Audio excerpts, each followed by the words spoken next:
Салам, мен Сабина. Качан менден Нурбек колумду сураганда, эч нерседен шек санабастан аны тагынып, ошону менен макулдоомду бериптирмин. А эми болсо эмне кылышымды билбей жатам. Силердин эсиңердеби? Менин жигитим бар. Аябай жылдыздуу, Эмил деген бала. Биз дайыма жазышып турабыз, жана бирге болууну кыялданабыз. Бирок Нурбекке дагы жок дей албайм да. Анткени бул жаңылык ал үчүн катуу сокку болот. Ошондуктан бул жолдон кылдаттык менен чыгыш керек. Кичине ата-энемдин жанына барып жашай турайын деп чечтим. Чолпон эжени сөзгө тартып, сүйүү бул жакшы, бирок бул жерде тактык керек. Апа катары Нурбекке баарын түшүндүрүшүңүз керек дедим. Анан ал мындай деди: "Алтыным, Сабина, сүйүү деген бул назик сезим. Көп сөздүн деле кереги жок. Чынында силердин сезимиңер көздөрүңөрдөн эле билинип турат." Анан көзүнө жаш алып, мени кучактады да: "Мен силер үчүн аябай кубанычтамын" деди. Байкатпастан үйгө кирип келдим. Кыйналганымдан жүдөп калгам. Анысы аз келгенсип, Нурбек да күчүктөй болуп ээрчип алган. Ата-энем эмне кылып жүргөнүмдү жана ден соолугумду сурашты эле. "Апа, ата, мен турмушка чыкканы жатам. Мына менин күйөөм.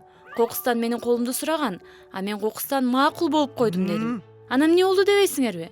Атам адаттагындай чоң дем алып кыйкырайын деди эле, бирок сөз таба албай калды. Апам болсо ыйлап ызы чуу салды.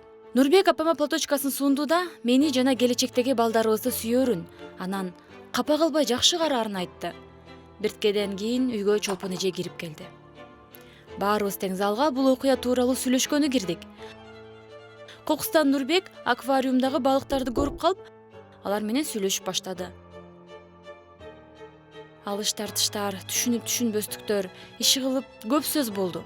Ата-энем менин ал жака экинчи басып барбашымды айтты. А Чолпон эже болсо анын акыбалын түшүнүүнү суранды.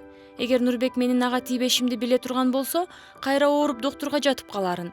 Жада калса, өзүн жоготуп мындан да катуу ооруп, же болбосо мындан дагы жаманы кайгыдан өлүп да калышы мүмкүн деди. Бир маалда Нурбек апамдын жанына келип: "Сиз бизге келип турасызбы неберелериңизди көргөнү? Анткени менин апам жакында Кудайга барганы жатат. Ошондуктан неберелерин карай албайт экен." Биз унчукпай калдык. А Чолпон эже болсо ыйлап кирди. Нурбек кайра балыктарга кеткенде атам мени турмушка чыгышым керектигин айтты. Баарыбыз таң калып карап калдык. Кошумчалап бул калп эле. Эң башкысы Нурбек бул жөнүндө билип калбасын. Баарыбыз өз ролдорубузду жакшы ойноп, чын эле болуп жаткандай түр көрсөтөлүк. Нурбек айыккы чакты же болбосо башынан ушул ой кетки чекти деди. Ооба, бул жакшы чечим эле. Ошондуктан мен атамдын оюна макул болдум. Бир жума бою Нурбек мени супермаркеттерге жана дүкөндөргө алып барды. Биз келечектеги балдарга оюнчуктарды, миньондун сүрөтү бар кичинекей бутылкаларды, күлкүнүчтүү топуларды, кооз борпокторду, шилекей тазалаган сүргүлөрдү алдык. Мен бөбөктөрдүн буюмдарын, түйүлгөн кичинекей кийимдерди көргөндө жүрөгүм дүкүлдөп башкача боло баштады. Мага жигитим Эмил чалып, аэропорттон чыгып жатканын айтты.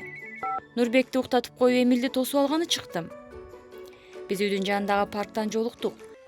Анан кечке кучакташып турдук. Анткени биз бир айдан бери жолуга элекпиз да. Бири-бирибизге сүйүү сөздөрүн шыбырашып, эки башка шаарда жашаган жаман экенин билдик. Эмил жакында менин шаарыма келип, мени алам деп сөз берди. Кокустан жаныбызга жинденген Нурбек келип калды да Эмилди түртүп жиберди. Ал таң калып калды. А Нурбек болсо мени колумдан кармап сүйрөп жөнөдү. Эмил коркуп кетти. Мени бир жинди сүйрөп баратат го деп, анан мени өзүнө тарта баштады. Экөө эки жакка тартып жатышты. Мен кыйкырып жибердим. Ошондо Эмил чыдабай кетип Нурбекти жыга чапты. Ал там-таңдап өзүнө келип, жаман көздөрү менен бизди карап чуркап кетти. Мен ага баарын түшүндүрүп бергенге туура келди. Эмил баарын түшүндү. Анан биз Нурбекти издеп жөнөдүк. Үйгө барсак жок экен, а Чолпон эже болсо жырга уктап жатыптыр. Паркта дагы жок экен Нурбек. Эмил экөөбүз айлананын баарын карап чыктык. Жыйынтык жок. 2 сааттан кийин Чолпон эжейди ойготууга туура келди. Анан милицияга бардык. Бир нече убакыттан кийин ал доктурда экени билинди. Көрсө аны машина сүзүп кетиптир. Реанимацияда экен. Бат эле ошол жака бардык. Кудайга шүгүр, оор жаракат албаптыр. Башын чайкап алган эле болбосо. Таң аткычакты Кудайдан өмүрүн тилеп чыктык. А Эмилди болсо бөлөм деп тааныштырдым. Чолпон эже болсо чарчап бир жерде тиктеп отурду да, анан ар кайсыл нерселерди сүйлөп жатты. Эми Нурланга аябай камсана болуп жатты. Ал бир чечимге келди. Мен чындап эле Нурбектин аялы болушум керек экен. Ойлонуп жүрбөстөн Нурбекте сүйкүмдүү баланы өзүмө сүйдүрүп алганым үчүн. Ошол маалда эмнегедир анын оюн колдодум. Нурбек ушундай сүйкүмдүү бала. Мен чын жүрөгүмдөн бактылуу болушун жана сүйүктүүсү болсо экенин каалайт элем. Эгер ошол адам мен болсо, эмнеге болбостур? Ошол маалда доктор чыгып, анын өзүнө келип апасын көргүсү келип жатканын айтты. Чолпон эже Кудайга рахмат айтты. Анан баарыбыз бөлмөгө кирдик. Нурбек апасын көрүп кубанды. Мен аны кучактай калып, бетинен өпкүлөп кирдим. Мен сүйүнүп жаттым. Жок, кубанып жаттым анын аман калганына. Кокустан Нурбек мени акырын түртүп койду да апасына кайрылды. Бул кайсыл кыз? Баарыбыз таң калып калдык. Чолпон эже болсо мени алыскы тууганыбыз деп тааныштырды. Акырын кол булгалап койдум. Нурбек апасынан канча күндөн кийин бейсбол боюнча мелдеш болоорун сурады. Чолпон эже болсо жылмайды да, мелдеш ал доктурда жатканда болгонун айтты. Андан бери 4 жыл өтүп кетти деп. Мына, иштер ушундай. Биз Чолпон эже менен бир нече күндөн кийин жолуктук. Анан Нурбек жакшы экенин билдик. Көрсө 4 жыл мурун Нурбекти машина сүзүп кетиптир да. Анан башына сотрясение алып баарын унутуп калыптыр. Азыр болсо баары жакшы экен.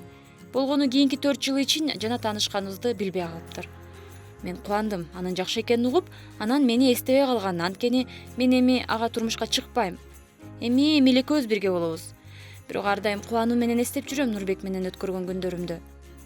Мына ушундай кызыктуу окуя болду мени менен. Кимге жакса лайк баскыла, каналга жазылгыла жана комментарийге ой пикириңерди калтыргыла.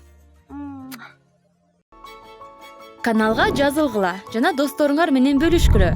Жаңы бөлүмдөрдү өткөрүп жибербеш үчүн коңгуроону басып койгула.